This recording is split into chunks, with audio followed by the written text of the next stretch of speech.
Bienvenue dans les prods de l'UPA Lanotière, le balado qui explore un sujet en lien avec l'agriculture à chaque épisode. Ici, on donne la parole aux acteurs du secteur agricole, issus de différents domaines pour partager leur expertise, leur expérience et leurs idées. Préparez-vous à découvrir un nouveau regard sur l'agriculture, un sujet à la fois. Bon épisode! Donc, bonjour à toutes et à tous, bienvenue sur ce nouvel épisode. Donc, aujourd'hui, on aborde un sujet qui soulève beaucoup d'inquiétudes, surtout dans le milieu agricole, la loi C-15. Donc, pour en discuter, j'ai le plaisir d'accueillir deux députés du Bloc québécois. Donc, à ma gauche, M. Yves Perron, député de Berthier-Masquinongé, et M. Jean-Denis Garon, député de Mirabel. Bonjour. Bonjour. Bonjour à vous deux, vous allez bien? Très bien, merci vous-même. Ben oui. Merci beaucoup d'avoir accepté notre invitation de participer au balado. Donc, on va commencer directement par la grosse question, à savoir qu'est-ce que, dans le fond, la loi C-15 pour que tout le monde comprenne bien un peu où on s'enligne, puis que tout le monde soit sur la même longueur d'onde, là.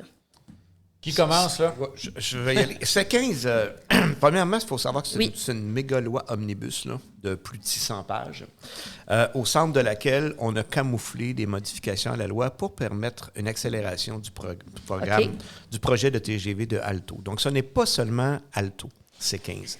C'est la loi de mise en application du budget qui comporte un paquet d'autres clauses. Mais la partie qui nous causait problème, c'était les changements de loi pour le TGV à l'intérieur de C-15.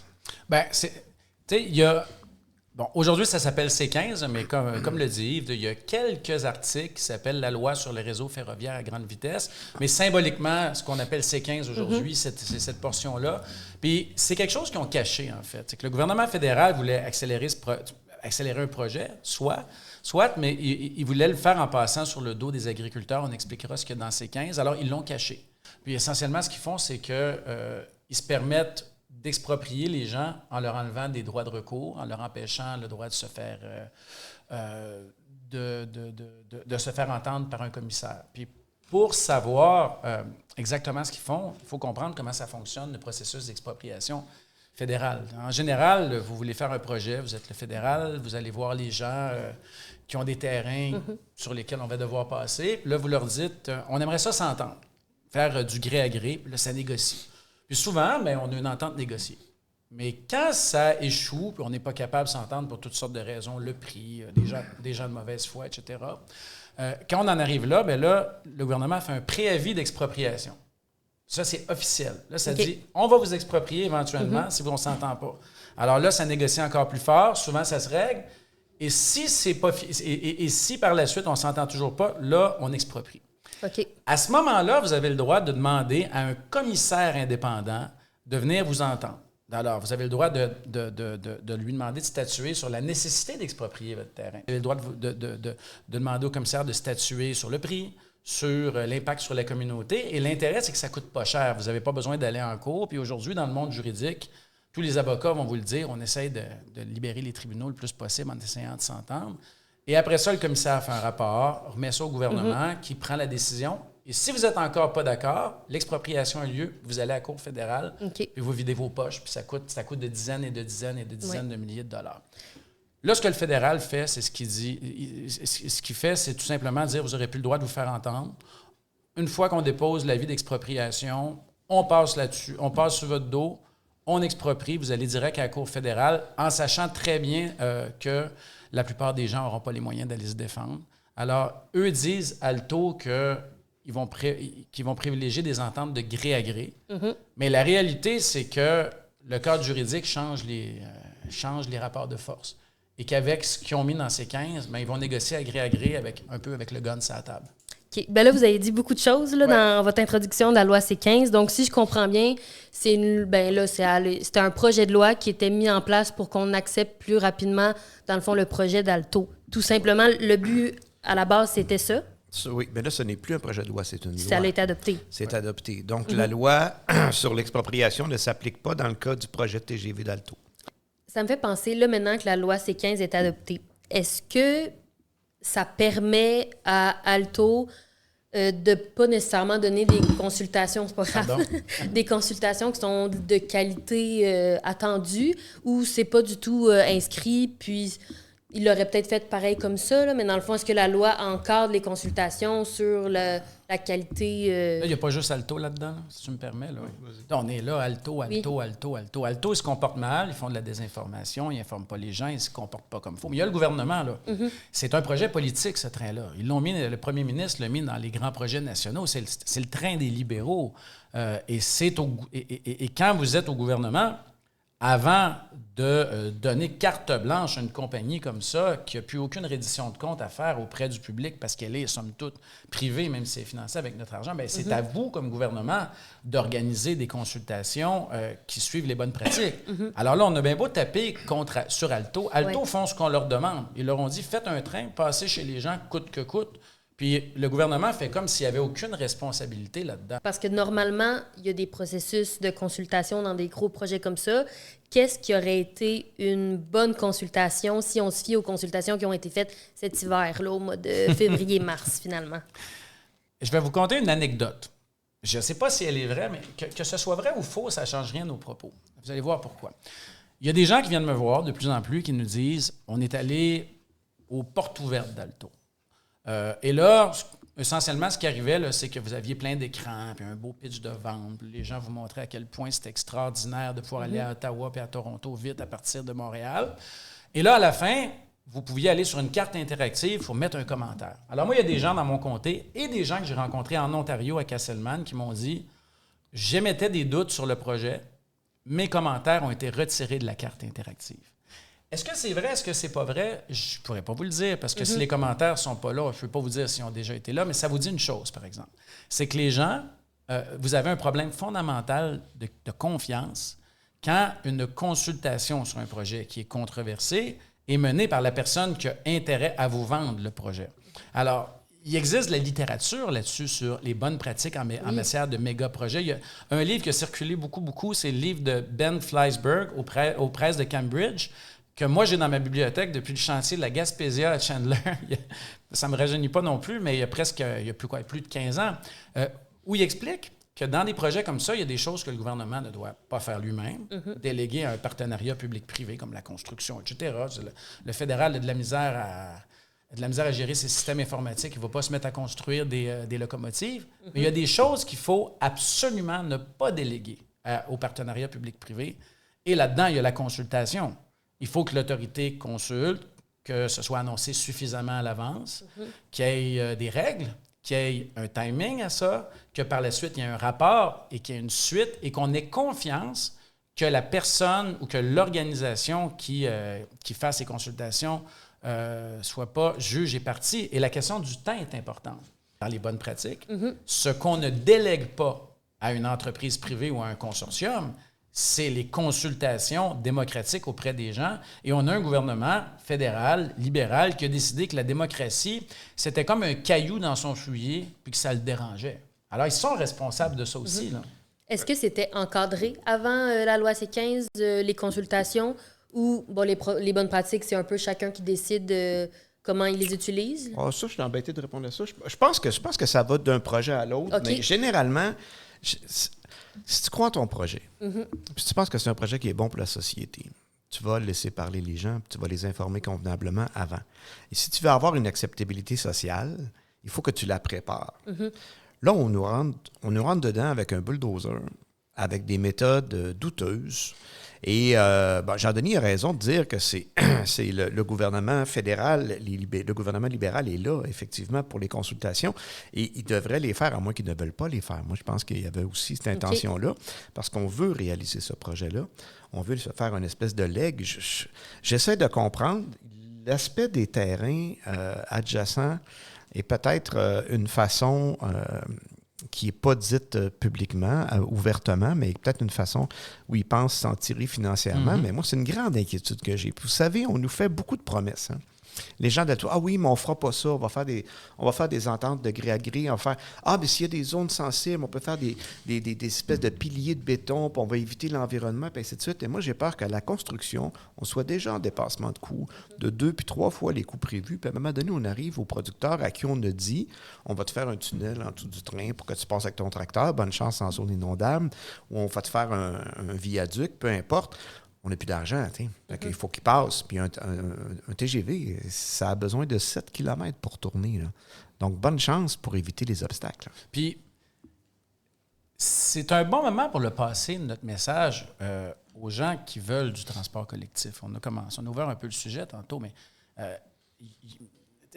on ne peut pas être contre tous les trains tout le temps. Un train, c'est pas, je m'excuse, mais c'est pas l'Ebola. Là. On ne peut pas dire on ne l'aime jamais. Il y a l'utilité, le modèle d'affaires, la façon dont on le fait, etc. Et on n'est pas contre le transport collectif, bien au contraire. Et moi, j'ai une inquiétude pour l'avenir du transport collectif avec la façon sauvage, cavalière et inacceptable avec laquelle Ottawa et Alto travaillent. C'est que si c'est mal préparé, s'il n'y a pas d'acceptabilité sociale, moi, ils ont créé une crise sociale à Mirabel, littéralement. Là. Il n'y en a pas de majorité silencieuse qui aime ce projet-là à Mirabel. Ça n'existe pas. Alors, si ça va mal là, entre Laval et Ottawa, et M. Carney, il ne sera peut-être pas là 20 ans. C'est pas quelqu'un qui a gardé ses jobs 20 ans dans le passé. On ne sait pas ce qui arrive, s'il y a un changement de gouvernement. S'il se passe quelque chose et que ça s'est mal passé financièrement puis humainement, bien, ce projet-là, il n'ira pas de l'avant avec l'antenne qui est Ottawa-Toronto, encore moins avec l'antenne qui est de Montréal, de Québec à Montréal. Alors, ça va être un projet pour l'Ontario. Et si vraiment nos appréhensions, nos peurs se concrétisent, ça va être le projet, je m'excuserai l'anglicisme, le plus loser de l'histoire du transport collectif. On va se ramasser avec un TGV Laval-Ottawa pour que des députés libéraux de Laval aient travaillé plus vite. Et les gens vont devenir cyniques pour des décennies envers tous les projets de transport collectif à cause de l'échec de celui-là. Puis moi, je vous rappellerai que le mot « éléphant blanc », il existe chez nous. Là. C'est 1969. Là. C'est bien avant ma naissance, puis la naissance de beaucoup de gens qui m'en parlent. Et les gens nous disent « encore un éléphant blanc, regardez ce qu'ils nous ont fait à l'époque ». Alors, ça nuit au transport collectif, ce qu'ils sont en train de faire. Et c'est pas du pas dans ma cour, ce qui se passe. Et moi, je l'ai répété maintes fois. À Mirabel, dont on connaît l'histoire, puis ceux qui ne la connaissent pas, je les invite à aller la lire. Ça, c'est peut-être pour un autre podcast à un moment donné. Depuis 1969, il y a eu la 15, des travaux sur la 15, sur la 13, il y a eu la 50, il y a eu des lignes de gaz, il y a eu des pylônes électriques, il y a eu des rails du CP, puis on n'a jamais eu de révolte comme on a là aujourd'hui. Là. Les gens comprennent que ça prend de la modernité, que ça prend de l'infrastructure, qu'une façon de faire. La 50, c'était plus délicat, puis il y a eu des travaux qui ont été faits avec les communautés. Puis vous n'avez jamais eu ce qu'on a eu là. Il y a eu c'est sûr que ça ne fait pas l'unanimité qu'on parle d'acceptabilité sociale, on ne parle pas d'unanimité. Mais là, on n'est pas pas dans ma cour, on est dans la violation des droits des gens puis dans la création de deux classes de citoyens parce qu'un parti politique au fédéral a décidé de faire un projet politique, peu importe les droits des gens. Et c'est très grave et ça nuit au transport collectif pour l'avenir puis à l'adhésion de la communauté à ça parce que le prochain projet, bien, les gens vont être méfiants à partir du début. Parfait. Vous savez, un gouvernement qui croit au transport collectif n'aurait pas annoncé une coupe de 5 milliards dans les transferts dans le transport collectif au même moment que son projet de TGV. Il y a une ironie là-dedans qui est complètement débile. Là. Et moi, j'aimerais qu'on revienne aussi sur l'importance des terres agricoles. Souvent, en fait, à peu près tout le temps, quand il y a un méga projet, il passe où? Il passe sur les terres agricoles. Puis on entend pourtant des discours à longueur de semaine qu'il faut préserver notre garde-manger, que c'est 5 % des terres du Québec, et ainsi de suite. Et pourtant, tu sais, encore Norvolt récemment, là, ça a été dézoné. Qu'est-ce qui va arriver maintenant que le projet n'existe plus? Là? Il paraît qu'il y a beaucoup de monde qui veulent ces terrains-là. Ils sont encore dézonés. Est-ce qu'ils vont retourner à l'exploitation agricole? Je peux vous parler du projet de port à Québec, c'est la même chose. On a retourné une portion, mais pas au complet. Alors, c'est toujours cette optique-là. Puis à un moment donné, il va falloir devenir sérieux là-dedans. Puis un TGV, tu ne peux pas le passer où tu veux. Donc, inévitablement, il y aura une perte de territoire agricole fichement importante. Puis la règle générale, là, à laquelle il y a des exceptions, mais la règle générale, c'est que quand le fédéral prend puis exproprie, il ne redonne pas. À Mirabel, il y a eu, à l'époque, il avait exproprié 97 000 acres. Aujourd'hui, il y en a 5 pour l'aéroport, puis là-dedans, je ne sais pas tout utilisé pour l'aéroport, là. Mais c'était, il avait exproprié 20 fois plus. Et il y a eu des processus de rétrocession, mais il y a des gens qui sont restés locataires du fédéral pendant 17 ans. Et on la connaît, la bataille épique de Mirabel. La bataille des gens de Mirabel, c'était pas tant contre l'expropriation qu'à la fin pour ravoir ce qu'on leur avait volé. Parce qu'en général, on ne redonne pas ce qu'on vole quand on rate notre coup. Et c'est pour ça qu'il ne faut pas rater notre coup. Puis pour ça, il faut préparer, puis consulter, puis préparer les gens, puis préparer le cœur des gens, puis être capable. Et moi, ce qui me dérange, là, c'est qu'on a un gouvernement qui est divisif là-dedans, qui est en train de nous imposer une espèce de combat ville contre campagne. Comme si c'était deux mondes séparés. Et Yves le dit, hein, les campagnes nourrissent les villes. On le répétera pas, on ne peut pas le répéter assez souvent. Les épiceries des villes, les marchés, là, comme le marché Jean Talon dans le centre de Montréal, ben, c'est des campagnes qui remplissent ça. Alors, ils créent une division entre les villes et les campagnes. Les gens de la ville qui disent « Moi, j'aimerais ça aller à Toronto vite », et les chialeux de la campagne. Et quand vous avez une terre agricole, ben, vous êtes la famille sur la terre agricole, ça prend beaucoup de place. Mais des fois, vous avez moins de gens à cet endroit-là. Alors, ce que les libéraux se disent, c'est on va aller gagner des votes à Montréal puis à Toronto où on est populaire, puis la gang de chialeux, ben, on lui passera dessus, puis ça va être un mauvais temps à passer. Et moi, je pense que c'est divisif pour la société d'opposer les agriculteurs à ceux qui se nourrissent avec leurs produits. Ben, d'autant plus que les personnes en ville vont être aussi touchées. Là. Quand ils vont rentrer à Montréal, c'est pas des agriculteurs qui vont avoir les conséquences de ce projet-là. Mm-hmm. Là. Donc, il faut que tout le monde réalise aussi l'impact que ça va avoir sur leur vie. Là. Beaucoup d'habitations privées. Oui, exact. On peut en parler aussi, vous en avez discuté un peu du 1500. Il y a beaucoup de producteurs qui commencent à recevoir des lettres. Bon, dans la région de la Naudière, c'est pas nécessairement encore le cas, mais j'imagine que ça va s'en venir quand même avec le temps. En quoi consistent ces lettres-là? Puis, dans le fond, quelles sont les conséquences ou les impacts qu'un producteur peut avoir si elle les signe? Bon, je l'ai lu, la lettre. En fait, j'ai lu la lettre de la première personne qui l'a reçue à Mirabel chez nous. Et la semaine dernière, on m'en a montré d'autres. Là. Essentiellement, bon, ce qui demande, c'est d'avoir pendant jusqu'à 3 ans accès au terrain ou la parcelle de terre jour et nuit pour être capable de faire des études. OK. C'est ce qu'ils demandent. Alors, ils viennent, ils laissent des accroche-portes. Et on ne sait pas si c'est des sous-traitants qui font ça. C'est des gens où les véhicules ne sont pas lettrés, pas de carte d'affaires. Ils n'ont pas de nom, ces gens-là. Et moi, j'ai vu des gens âgés qui ont peur de ça. On leur dit, faites attention, il peut y avoir des fraudes, etc. Puis là, vous avez il y a même eu des fausses lettres d'Alto qui ont circulé, mais on ne sait pas laquelle est vraie. Moi, j'ai fait moi-même, avec mon bureau, contacté Alto pour vérifier la véracité d'un document qui n'était pas un vrai. Alors, c'est ça que les gens reçoivent. Vous savez, ce qui aurait dû arriver, c'est qu'il aurait dû faire quelques-unes de ces études-là, de gré à gré avec certaines personnes, avant de proposer un tracé. Mais là, ils sont en train, encore une fois, ils viennent faire peur au monde, inquiéter les gens. Puis les gens, ils n'ont pas la même fine connaissance des enjeux juridiques que nous, là. Quand vous avez, vous êtes ça fait plusieurs générations, vous avez un certain âge, vous êtes, mettons, veuve, là, puis vous recevez quelqu'un qui vous demande de signer quelque chose, là. Puis là, il y a un passé d'expropriation, vous avez vu les nouvelles, vous êtes inquiet, vous vous sentez démuni, complètement démuni par rapport à ça. Mais ce qu'ils demandent, c'est accès au terrain. Et le 1500 $, bon, des fois, je pense qu'il y a des 1200, des 1500, il y a des montants qui ont circulé, mais c'est imposable. On a fait vérifier, c'est dire, non seulement ils veulent avoir accès à votre terrain sans aucune contrainte, puis ils vous envoient un bill d'impôt, là. Parce que c'est imposable, c'est pas une servitude, c'est un revenu. Okay. C'est comme si vous louiez votre terrain pour tout autre usage. Alors les gens, là, faites attention, il faut le déclarer. C'est pas au noir, cette affaire-là. Puis c'est 3 ans, puis après, ils vont redemander de signer un contrat s'ils ont besoin d'aller sur le terrain. Ben là, on ne peut pas présumer de leurs intentions. Non, c'est ce qui est écrit dans la lettre. Là, pour le reste, il faudra leur demander et espérer qu'ils vous disent pour une fois la vérité, là. Oui, effectivement, on va le souhaiter. Ça serait beaucoup plus facile si tout était clair et véridique.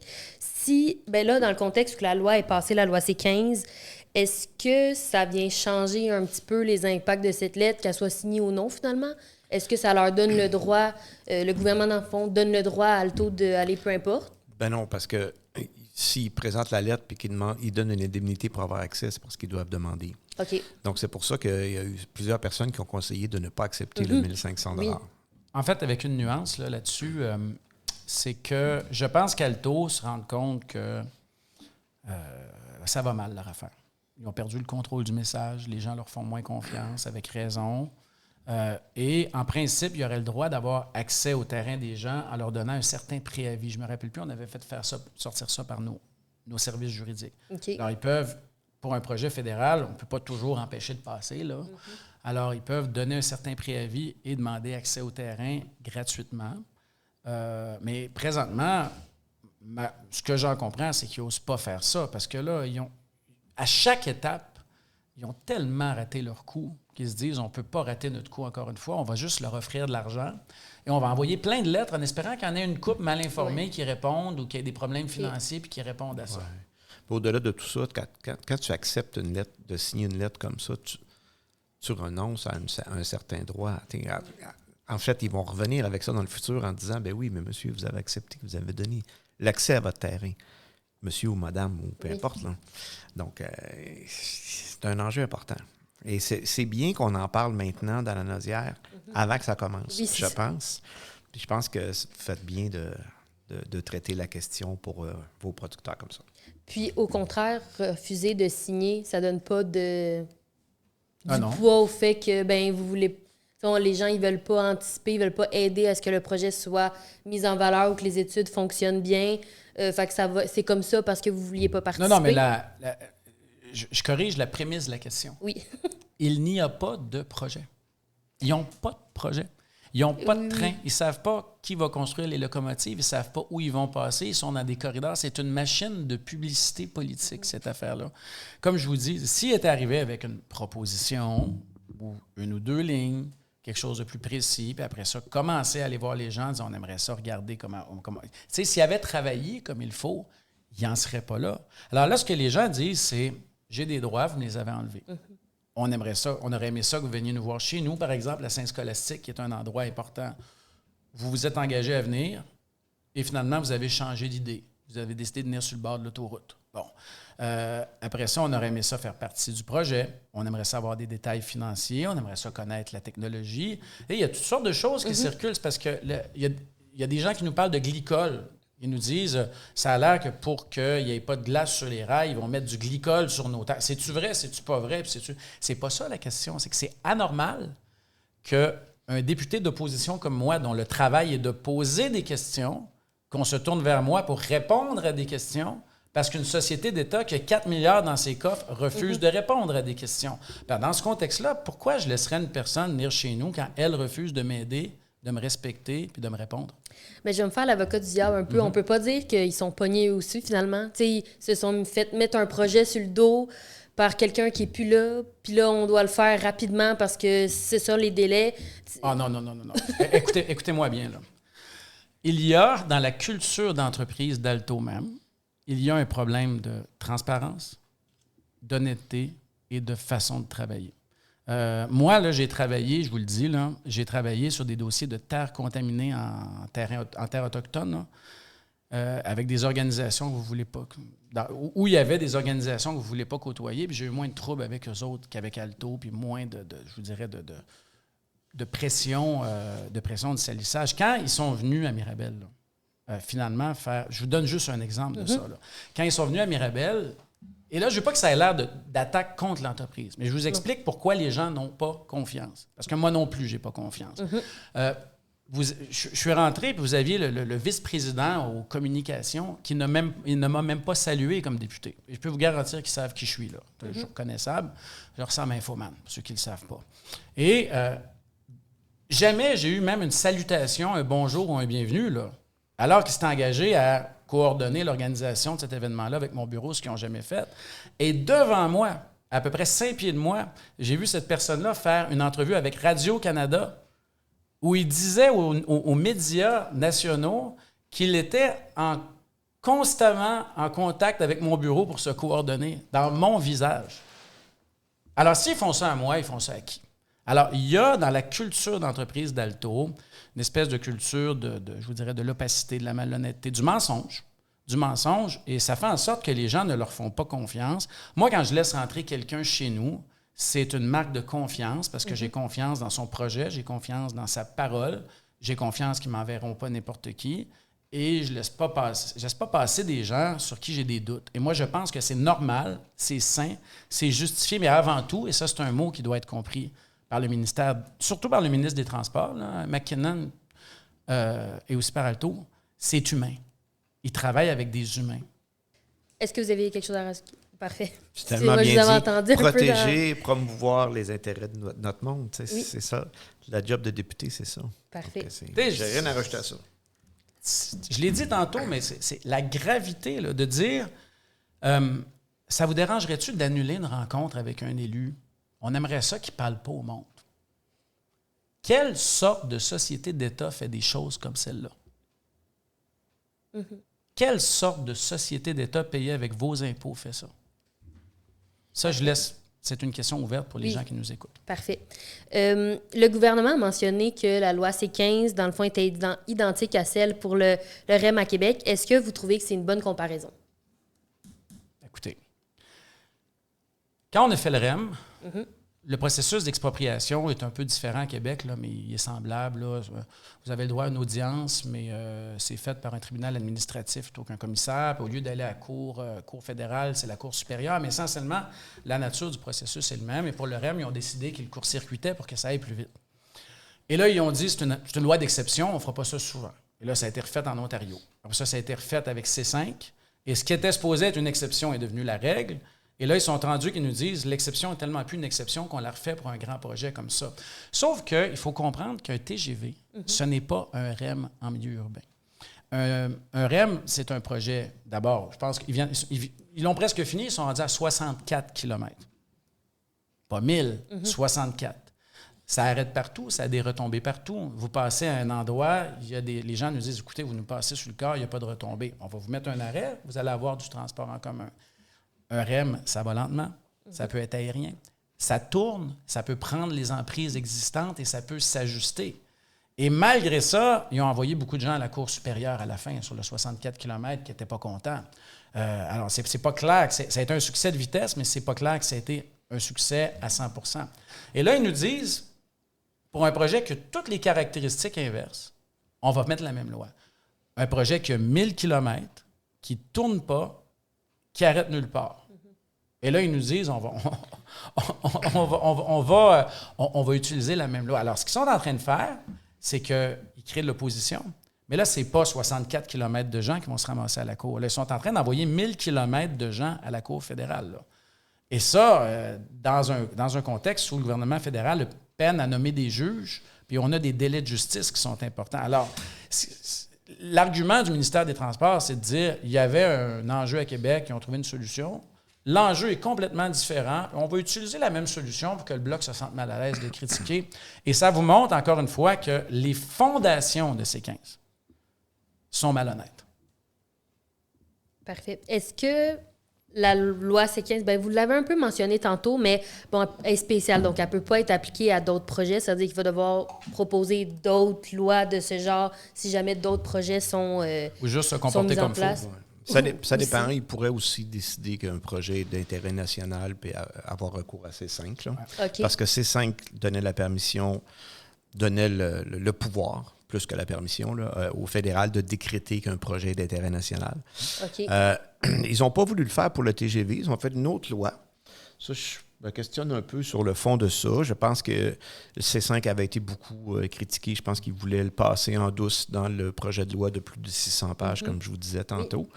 Donc, encore une fois, des tactiques plus ou moins transparentes. OK. Parce qu'à la Naudière, il y a eu un projet d'aéroport aussi du fédéral à Saint-Roch. Puis finalement, il y a un référendum qui a été fait. Bon, 90 % des personnes étaient contre. Est-ce que ça, c'est un recours qui pourrait être possible? Bon, là, peut-être pas dans cette situation-là, mais finalement, à part la Cour fédérale, on est un peu pogné ou ça pourrait s'appliquer? Ça dépend de la taille du projet aussi. Okay. On ne peut peut-être pas faire des référendums sur 1000 km, mais ce que ça démontre, c'est que dans certains projets, le gouvernement reconnaît le fait qu'on ne peut pas aller de l'avant sans que minimalement, même les gens qui vont finir par laisser un bout de terrain comprennent l'importance collective du projet. Là, les gens nous disent, c'est une bonne priorité. Nous, ça ne nous aidera pas à nous transporter. Comment ça se fait qu'on n'investit pas, par exemple, si c'est si important que ça, les GES, dans l'électrification du transport lourd de marchandises, par exemple? Comment ça se fait qu'on refuse des transferts en infrastructure, des transferts en santé, alors qu'on a de l'argent pour un train, quand des jobs en construction, que ce soit sur un hôpital ou sur des rails, c'est des jobs en construction, puis vous en avez des retombées, par exemple. Les gens se posent ces questions-là. Alors, dans certains autres projets, il y avait la reconnaissance qu'il y avait une pédagogie à faire, mais plus que ça. Un processus de consultation ou de référendum, mais peu importe, ça va dans les deux sens. Un gouvernement qui décide de le faire, ça prend de l'humilité. Puis ça, c'est pas la caractéristique principale de Mark Carney puis de son ministre des Transports, l'humilité. Ça vient, il faut que tu reconnaisses que peut-être que les gens, les agriculteurs, les gens qui sont proches du projet, bien, peut-être ces gens-là, ils connaissent des choses que toi, tu ne connais pas. Puis que tes experts qui sont dans des cubicules au 12e étage d'une tour à Ottawa ne savent pas. Et peut-être que tu vas devoir t'ajuster. Peut-être que tes préjugés sur la nécessité du projet, peut-être qu'ils ne sont pas bons. Tes idées préconçues. Et peut-être que tu vas avoir tort, ultimement. Mm-hmm.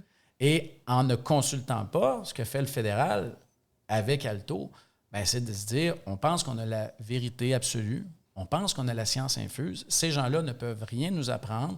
Alors, on va aller leur faire des petits 5 à 7 pour pas qu'ils se fâchent. Et à la fin, on va leur insuffler la vérité qui vient d'Ottawa. Et ça, c'est pas la démocratie.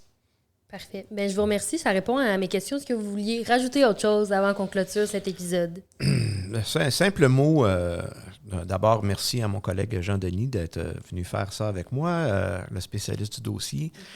Puis merci à vous de nous donner ce temps d'entendre. Ça nous fait plaisir. Et au-delà de ça, le message que je lancerais aux gens qui nous écoutent, c'est soyons vigilants collectivement. Oui, bien sûr, l'idée de référendum, c'était pas mauvais, mais on n'a malheureusement pas de loi d'initiative populaire qui ferait qu'on rassemble un certain nombre de signatures pour déclencher ça. Mais ça ne veut pas dire qu'on n'a pas d'autres moyens pour lutter collectivement ensemble pour le bien commun. Et notre travail, c'est justement de protéger ce bien commun-là puis le bien-être de nos citoyens. Donc, soyons vigilants, puis n'hésitez pas à contacter vos élus, qu'ils soient bloquistes ou libéraux ou conservateurs, ils sont supposés de travailler pour vous autres. Génial.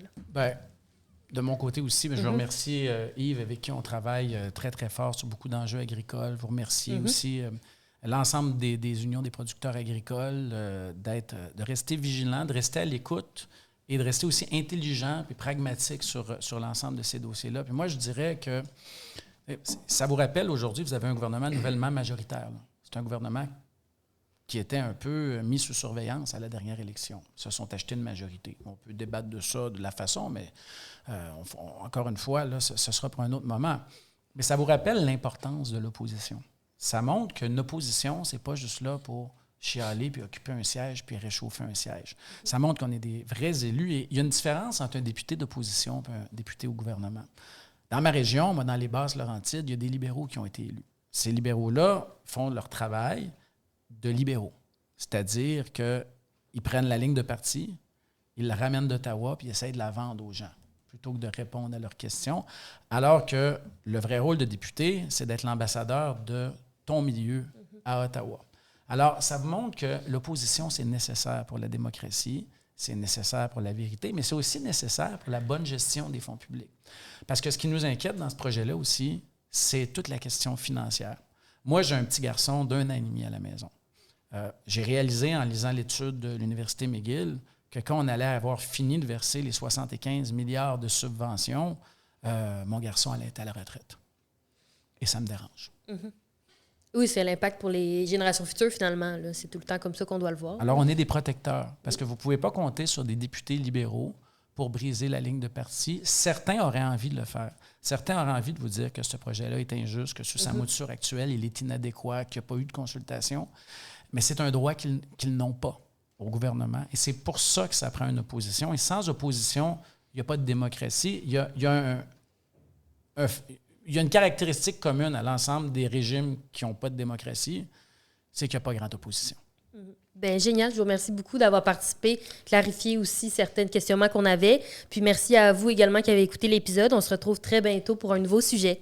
Merci beaucoup. Merci beaucoup.